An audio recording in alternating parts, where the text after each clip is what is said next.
नमस्कार फ्रेंड्स, मैं डॉक्टर पंकज सोनी आपके लिए आज इलेक्ट्रोहोम्योपैथी पे एक ऐसे टॉपिक पे बात करने वाला हूँ। कुछ मेरे सहयोगी या मेरे सीनियर्स हैं, उनका सम्मान करते हुए मैं कहना चाहूँगा कि उन्होंने मुझसे कहा था कि आप तो डाइल्यूशंस में प्रैक्टिस नहीं करते हैं, तो आप प्रैक्टिस अच्छे से या आपका रिस्पॉन्स नहीं होगा।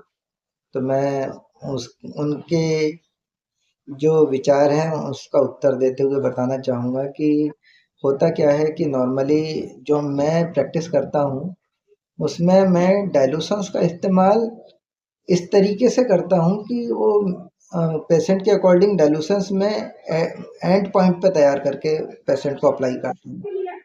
डिपेंड करता है, ये मेरी पर्सनल प्रैक्टिस एक्सपीरियंस है।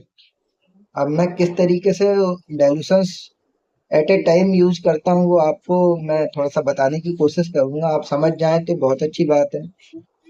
और बाकी मैं जो प्रैक्टिस करता हूँ उसमें मैं रिस्पॉन्स ले रहा हूँ, मुझे बहुत बढ़िया रिजल्ट मिल रहे हैं। इसलिए मैं आपसे उसी विषय में बात करूँगा कि एक्चुअल में जो डाइल्यूशंस बनाए गए हैं इलेक्ट्रोहोम्योपैथी में, वो उन प्रैक्टिशनर्स के लिए हैं जो कि एट ए टाइम डाइल्यूशंस बना नहीं सकते हैं, जिनको पेशेंट की कंडीशन के अकॉर्डिंग सीधे सीधे आर्टिफिशियल डाइल्यूशंस इस्तेमाल करना जो सीखते हैं। अब मैंने अपने इतने अनुभव में ये सीखा है कि हर एक पेशेंट की कंडीशन के अकॉर्डिंग आपको डाइल्यूशंस एट ए टाइम अगर आप तैयार करते हैं तो आप बहुत अच्छे से उसका रिस्पॉन्स ले सकते हैं। अब मैं एक एग्जांपल के तौर पे आपसे बात करता हूँ कि जैसे मैं मेरा जो बेस मेडिसिन होता है, जो मैं रेमेडी इस्तेमाल करता हूँ, वो मैं इस्तेमाल करता हूँ D3। तो मेरी किट होती है और D3 के बाद में D4 में खुद सेल्फ से प्रिपेयर करता हूँ। D4 मेरा जो मुख्य मेडिसिन होता है, मैं D4 को जब किसी पेशेंट को देता हूँ तो मैं डिपेंड करता है कि क्या स्थिति है उसकी। तो अगर नॉर्मली मैंने जैसे पहले भी आपसे बोला हूँ कि मैं जो प्रैक्टिस करता हूँ उसमें मैं D4 को तो मैं मुख्य रेमेडी इस्तेमाल कर रहा हूँ और मैं करता हूँ लिक्विड में प्रैक्टिस। तो मेरा जो बेस होता है वो बेस में 15 ml के जो कंटेनर होता है उसमें पेशेंट को देता हूँ।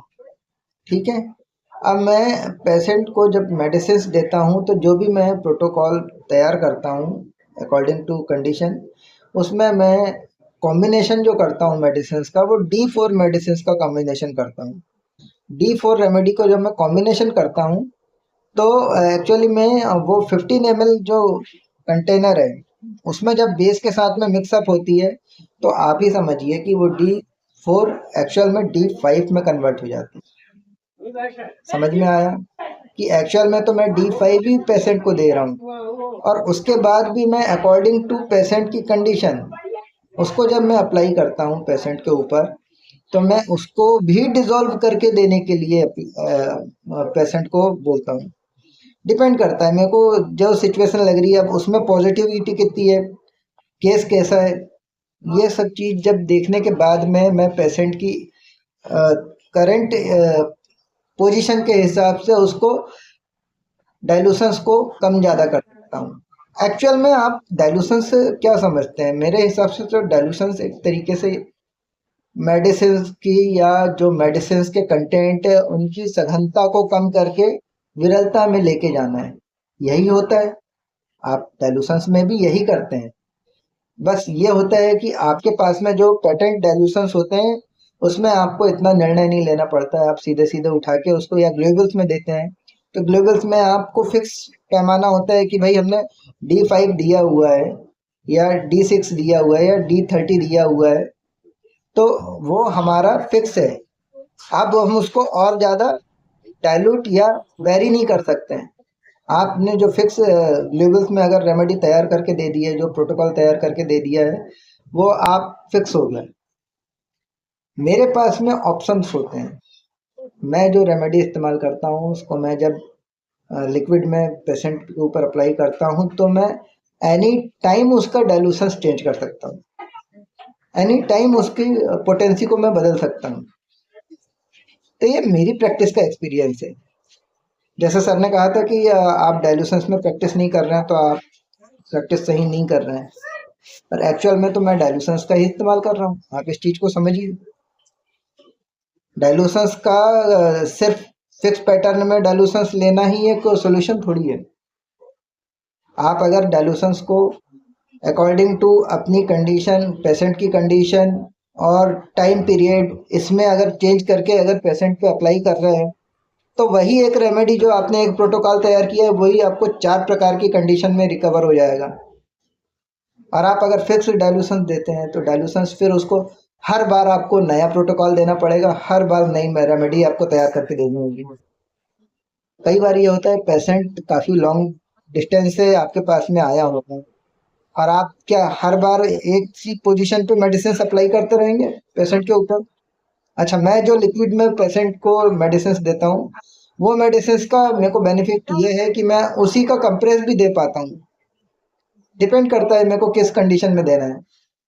मैं उसी मेडिसिन को कंप्रेस में भी इस्तेमाल करता हूँ, उसी को ओरली भी देता हूँ। तो एक्चुअल में तो मैं डायलूशंस इस्तेमाल कर रहा हूँ, और मैं भी बोलता हूँ कि बिना डायलूशंस के तो प्रैक्टिस होती नहीं है। पर आपका एक्सपीरियंस कितना है, आप कितने पेशेंट के ऊपर किस तरीके से मेडिसिन को अप्लाई करते हैं, ये डिपेंड करता है। हाँ, ये मैं कह सकता हूँ कि 30-40 डायलूशंस आपके पास में होने चाहिए। बट जो मिड रेंज है, जो 10th डायलूशन तक की जो प्रोसीजर होती है, उसको तो मैं 5th डायलूशन से कवर कर लेता हूँ। ये मेरा पर्सनल एक्सपीरियंस है, और मैंने रिस्पॉन्स लिया हुआ है। बहुत सारे पेशेंट को मैं एट ए टाइम मेडिसिन के डायलूशंस उसी रेमेडी को मैं कन्वर्ट करके उनको और दूसरे मेथड में अगर देता हूँ तो रिस्पॉन्स आता है मुझे। तो सर ने जो मुझसे कहा था, मैं मानता हूँ कि बिना डायलूशंस के प्रैक्टिस नहीं होती है, पर मैं जो जिस पैटर्न पे काम करता हूँ, उस पैटर्न पे मुझे अभी तक के बहुत सारे पैटर्न के डायलूशंस रखने की आवश्यकता नहीं पड़ी है।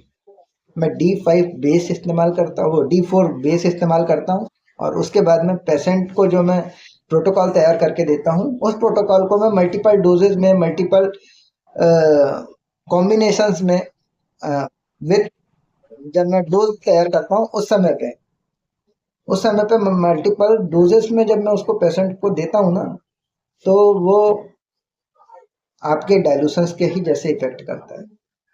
एक्चुअल में वही डायलूशंस होता है। मेरी प्रैक्टिस एक्सपीरियंस में तो मैंने यही सीखा है। और अगर आप मेरे को और गाइड कर पाएँ तो बिल्कुल आप बताइएगा, परंतु जहाँ तक कि आज तक के मैंने जो जितने भी पेशेंट को ट्रीट किया है, रिस्पॉन्स तो मुझे बहुत अच्छा आया है, दिक्कत नहीं हुई है। तो इसीलिए मैं आपको अपने एक्सपीरियंस शेयर करने के लिए वीडियोस देता हूँ। आप देखिएगा, अगर आप मेरे एक्सपीरियंस के अकॉर्डिंग कुछ ट्रीटमेंट कहीं आप प्लान करके देखें और उसमें रिस्पॉन्स आपको मिले तो फिर मुझे कमेंट करके बताइए। Thank you. आज का टॉपिक सिर्फ इसी विषय पे था कि डायलूशंस का नज़रिया क्या होता है, आप किस नज़रिए से देखते हैं डायलूशंस। तो नेक्स्ट वीडियो में फिर मैं मिलूँगा इलेक्ट्रोहोम्योपैथी की कुछ विशेष जानकारियों के साथ। तब तक के लिए मेरे चैनल पे बने रहिए, चैनल को सब्सक्राइब कीजिए, लाइक शेयर कमेंट कीजिए, और नेक्स्ट वीडियो में किसी रेमेडी के ऊपर फिर मैं चर्चा करूँगा। और मेरी बातों से अन्यथा कोई ना ले, और मैं अपने एक्सपीरियंस शेयर करता हूँ। तो जो भी मेरे वीडियोस को देखता है वो अगर इत्तेफाक रखता है तो कमेंट में मुझे जवाब दें। और साथ ही साथ मैं तो अपने एक्सपीरियंस शेयर कर रहा हूँ, आप अगर इससे बेहतर जानते हैं तो बहुत अच्छी बात है, पर मैंने जो अभी तक के अपने प्रैक्टिस एक्सपीरियंस में सीखा है, मैं उसके विषय में बात करता हूँ। तो और भी जो भी एक्सपीरियंस जैसे जैसे होते जाएंगे मैं आपसे बात करते जाऊंगा, क्योंकि इलेक्ट्रोहोम्योपैथी कोई छोटा मोटा क्षेत्र नहीं है, काफ़ी बृहद है। और ये इसमें ज़िंदगी भर जीवन पर्यंत सीखते रहने की कंडीशन रहती है, ये कभी रुकने वाली चीज़ नहीं है। आप जब तक कि आप प्रैक्टिस करोगे, हर एक दिन नया पेशेंट आएगा, हर एक दिन नया आपको एक्सपीरियंस मिलेगा। तो नमस्कार, मिलते हैं दूसरे वीडियो में, तब तक के लिए बाय बाय।